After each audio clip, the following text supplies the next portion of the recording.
आज शून्यकाल में सवेरे जब मैंने ये प्रस्ताव जो है विधानसभा के उसमें रखा, श्री राम सिंह पठानिया जिनका जन्म जो है 10 अप्रैल 1824 को नूरपुर में हुआ और उनके पिताजी का नाम स्वर्गीय श्याम सिंह पठानिया था, जो कि वो थे वहाँ के वजीर थे। लंबे समय से मैं आपको बताऊं कि जो उनके साथ जितने भी संघर्ष, उससे वो पहले हिमाचली थे, क्योंकि उस वक्त हम पंजाब में थे, जिन्होंने 1845 और 47 और 50 के बीच में जो ईस्ट इंडिया कंपनी थी उनके खिलाफ जो है उन्होंने लड़ाई लड़ी। लेकिन उनका नाम जो है, जो उन्होंने विद्रोह किए, उसमें मैं कहता हूँ जहाँ गोरिल्ला युद्ध किया और गांव किले के पे कब्जा किया तथा उस वक्त ब्रिटिश सरकार ने जो कर लगा के गाँव पे रखे थे उनको उन्होंने छुड़ाया था। सिखों के साथ उन्होंने गठबंधन करके जो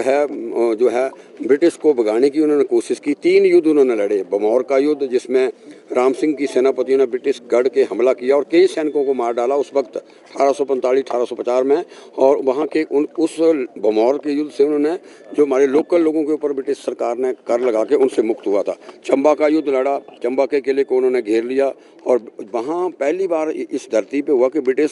सेनाओं को जो है वो वहाँ उनको जो है वो उनको आत्मसमर्पण करना पड़ा था और उनके सब कुछ उन्होंने जमा कर लिया। तीसरा युद्ध उन्होंने शाहपुर कंडी का युद्ध 1848 में लड़ा, जो कि आज तक की सबसे बड़ी जीत, और उसी के कारण उन्होंने नूरपुर के अंदर किले के अंदर जो है अपना फतमा जो है लहराया था। और आज जो है, और मैं आपको बताऊं, जब वो, हालांकि वो 24 साल की उम्र में उनकी मृत्यु होगी, वो अगर वैसे लड़ते लड़ते नहीं मरते, वो एक पूजा अनुष्ठान में बैठे हुए थे, वहाँ एक साथी ने उनको धोखा दिया और ब्रिटिश को बताया और उन्होंने उसको लाहौर जेल में जो है ब्रिटिश गवर्नमेंट ने जो है, क्योंकि बड़े वो वाइब्रेंट थे, लड़ाई लड़ रहे थे, तो उन्होंने लाहौर जेल में रखा और उसके बाद रंगून में उनको भेज दिया और वहाँ उनकी बड़ी भारी यातनाएं की, जिससे के कारण उनका 11 नवंबर 1849 में उनकी मृत्यु हो गई। और वर्तमान सरकारों ने जहाँ नूरपुर जुगान का नाम उनके नाम पे रखा है और उनकी प्रतिमा भी वहाँ स्थापित की है। हमने फ्रीडम डिक्लेयर करने की, मैंने और भवानी सिंह पठानिया जी ने आज जो शून्यकाल में हम लाए थे, इतना बड़ा योगदान रहा है। जब 1857 नहीं हुआ तो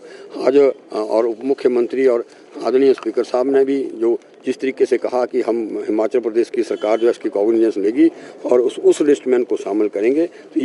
ये मामला जो है शून्यकाल के दौरान हमने उठाया था।